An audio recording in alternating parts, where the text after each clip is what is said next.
নমস্কার। হরি ওম তৎসৎ, হরি ওম তৎসৎ, হরি ওম তৎসৎ।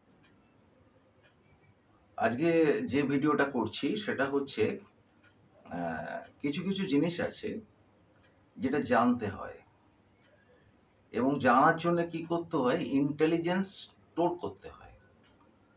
নাহলে আপনি মানুষের মঙ্গল করতে পারবেন না। নিজেরও পারবেন না, মানুষেরও পারবেন না। আপনি যদি রান্নাটা না জানেন, তাহলে নিজেও রান্না করে খেতে পারবেন না, অন্য কাউকে খাওয়াতেও পারবেন না।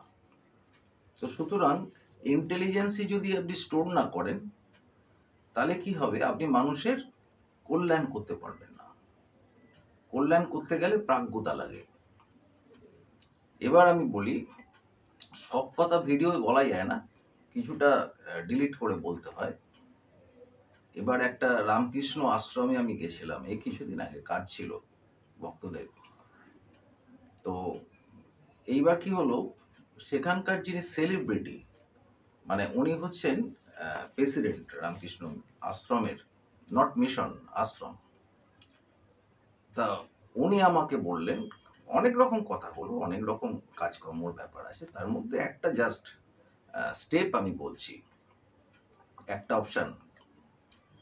তো উনি আমাকে কথা বলছি, আমরা সব প্রেসিডেন্ট মহারাজ আছেন এবং আরো ভক্তরা আছেন, ব্রহ্মচারী আছেন এবং সেখানে আমি কথা বলছিলাম। তো বলতে হাসি ঠাট্টাও হচ্ছে এবং আধ্যাত্মিক কথাও হচ্ছে, ভক্তদের সঙ্গে কথা হচ্ছে। তো এইবার কি হলো, উনি হঠাৎ এক ব্রহ্মচারীকে দেখিয়ে আমাকে বললেন, আশ্রমেরই ব্রহ্মচারী। আমাকে বললেন যে, "এক কাজ কর বাপি", আমাকে বাপি নামে উনি বলেন আরকি, মানে ডাক নামে। "বাপি এক কাজ কর, ওই ব্রহ্মচারী মুষ্টি ভিক্ষায় যায়, ওনার কাছে অনেক গামছা আছে, ভালো এবং ও গামছা পায়। তা তুই এক কাজ কর, তুই ওর কাছে ২ টো গামছা চা, ও দেবে।" তা আমি তখন বললাম যে, "আমার তো গামছা দরকার নেই, আমি ওর কাছে চাইবো কেন? হ্যাঁ, বরঞ্চ ওর গামছা লাগলে আমি দেব।" বলছে, "না, ওর তো অনেক গামছা আছে, তুই চা না।" তা আমি বললাম, "না, আমি গামছা চাই না ওনার কাছে। আমি নেব না।" তো এবার ব্যাপার হচ্ছে, আমি বেশি যাইনি। মানে আমার শিক্ষা দেওয়াটা কারোর কাছে আমার কাজ না। সমাজকে শিক্ষিত করাটা আমার কাজ না। আমার যারা চেনা পরিচিত আছে তাদের যদি কোনো অসুবিধা হয় সেইটাকে অ্যা অসুবিধের সমস্যাটাকে সমাধান করাটা আমার কাজ। কিন্তু মানুষকে চেতনা দেওয়াটা আমার কাজ না। তো আমি আপনাদের বলছি যে আপনারা নিশ্চয়ই জানেন যে অপরের গামছা, সাবান, ব্রাশ এগুলো কখনো কেউ ইউজ করে না। স্বামী-স্ত্রীর মধ্যেও হয় না। স্বামী-স্ত্রীর আলাদা গামছা থাকে। তো এই গামছা মানে গায়ের পোশাক, গামছা, ব্যবহার্য জিনিসগুলো আমি তো অপরের চশমা ইউজ করতে পারি না। তা এবার এইগুলো ইউজ করলে কি হয়, ব্যবহার করলে কি হয়, তাদের অরাটা লেগে যায়। তাদের গ্রহদোষটা লেগে যায়। তো আমি গামছাটা কেন নেব? তা একজন সেলিব্রিটি যদি আমাকে এই বুদ্ধি দেয় যে, "তুই গামছা চা", তা আমি সাধুর সঙ্গে, ধরুন আমি এমনিই গেছি আমার কাজের ক্ষেত্রে। ধরুন আমি সাধারণ লোক একটা, আমি সাধুর সঙ্গেও যদি যাই এবং সাধু যদি আমাকে এই বুদ্ধি দেয় যে, "অমুকের গামছা অনেক আছে, তুই গামছা চা", তাহলে ২ দিন বাদে এই বুদ্ধিও দেবে যে, "ওই দেখ টাকাওয়ালা ভক্ত, ভালো ধনী ভক্ত, ওর টাকা আছে, তুই টাকা চা।" তা আমার ভিখিরি হওয়ার জন্য সাধু সঙ্গের দরকার নেই। আমার যেটা দরকার সেটা হচ্ছে আধ্যাত্মিক পাওয়ার, আধ্যাত্মিক শক্তি। যে শক্তির মাধ্যমে আমার মানব জন্ম সার্থক হবে এবং আমি ঈশ্বরকে বুঝতে পারবো। এইটা হচ্ছে আমার উদ্দেশ্য। আমার যদি ভিক্ষে চাইতে হয় তাহলে ঈশ্বরের কাছেই চাইবো। কিন্তু ব্রহ্মচারীর কাছে গামছা চাইবো। এবার ব্যাপারটা এখানে হয়ে যাচ্ছে যে আমি ভিক্ষে চাইবো না। যদি খেতে না পাই আলাদা কথা। কিন্তু আমি চাইবো কেন? একটা লোকের কাছে থাকতেই পারে। একটা লোকের কাছে যদি ১০ টা গাড়ি থাকে, তা সে যদি আমাকে ভালো ব্যবহার করে বা আমাকে যদি ভালোবাসে, আমি তাকে বলব, "একটা গাড়ি দে।" আরে ভাই, এটা হয় নাকি? হ্যাঁ? তো এগুলো তো হয় না। একটা লোকের ৪ টে বাড়ি আছে বা অত ১০-২০ টা ফ্ল্যাট আছে একটা প্রমোটারের। আমি বলতে পারি যে, "আমাকে একটা ফ্ল্যাট দিন।" এটা তো আমার উদ্দেশ্য নয়। তো এবার উনি সেলিব্রিটি, উনি প্রেসিডেন্ট, একজন মহারাজ এবং তার প্রচুর ভক্ত, প্রচুর শিষ্য, তার কথায় ওঠে বসে। তো তিনি আমাকে এই বুদ্ধিটা দিলেন। এরকম বুদ্ধি আরেকজন দিয়েছে যেটা হচ্ছে, আপনাদের বলি এটা কারণ আপনারা কনসাস থাকবেন। লেবুতলায় সন্তোষ মিত্র স্কোয়ারে একটা আদ্যাপীঠ আছে, ওখানে কালী ভাই আছেন, মানে উনি মহারাজ ওখানকার, কালী ভাই দেখাশোনা করেন আদ্যাপীঠে, উনি একজন সন্ন্যাসী।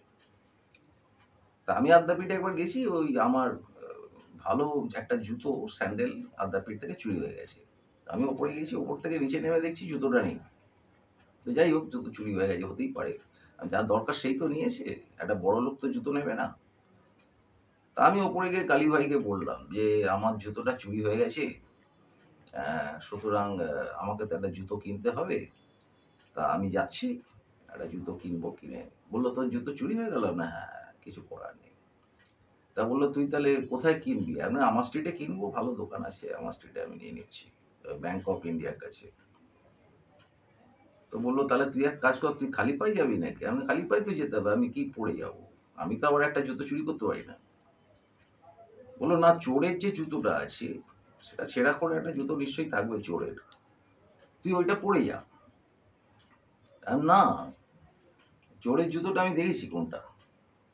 তো চোরের জুতোটা যদি আমি যতক্ষণ পরবো, আমার মধ্যে সেই চোরের অরাটা চলে আসবে, আমি এটা পরতে পারি না। আমি চোরের জুতো পরতে পারি না, এটা সম্ভব নয়। বললো তাহলে এতটা রাস্তা নোংরার মধ্যে খালি পায়ে যাবি? আমি হ্যাঁ, খালি পায়ে যাবো, কিন্তু আমার ধাত চেঞ্জ করব না। এবার আমার ওই চোরের জুতো পরে আমি গেলে দোকানে দেখবেন জুতো কিনলাম না, চুরি করলাম, এটা তো হয় না। বা চোর চুরি করেছে, আমি আরেকটা চুরি করে নিলাম, এটা তো হয় না। তো সুতরাং এরা সর্বত্যাগী সাধু, এদের কাছে ভক্তরা যায় নিজের সমস্যার সমাধান জানতে, এরা মানুষের কল্যাণ করে। হ্যাঁ, এরা মানুষ এদের কথা শোনে, আমার কথা শুনবে না, ওদের কথা শুনবে, কারণ পরনে গেরুয়া আছে এবং তাদের একটা পদ আছে, ডেনিয়েশন আছে। আমার তো কনস্টিপেশন, ওদের তো ডেনিয়েশন। তা ব্যাপার হচ্ছে, ওরা যদি এই বুদ্ধি দেয় মানুষকে যে চোরের জুতো পরে দোকান অবধি যা, আমি আমি অবাক হয়ে যাই যে এরা মানুষের কল্যাণ করবে কি করে। এদের কথা শুনলে তো যে কোনো মানুষের এটা সর্বনাশ হয়ে যাবে। হ্যাঁ, আমি জানি বলে আমি সেটাকে ডিলিট করতে পারি ওদের আদেশটাকে, কিন্তু যারা ফলোয়ার ওদের, যারা অনুগামী, তাদের কি অবস্থাটা হবে রে ভাই! উফ! চিন্তা করুন। এই বুদ্ধি যদি তাদের থাকে, মুশকিলের ব্যাপার। ভালো থাকবেন। আমি নিজেকে সেভ করতে জানি। অ্যা তো ফলে কি হয়, অ্যা আমার কোনো অসুবিধা হয় না। কারণ আমি জানি কার কোন কথাটা ডিলিট করতে হবে আর কোনটা এডিট করতে হবে। সুতরাং আমি কনশাস এই ব্যাপারে। আপনারাও কনশাস যাতে হন, সেইজন্যই এই ভিডিওগুলো। নাহলে আমি করতাম না। ভালো থাকবেন।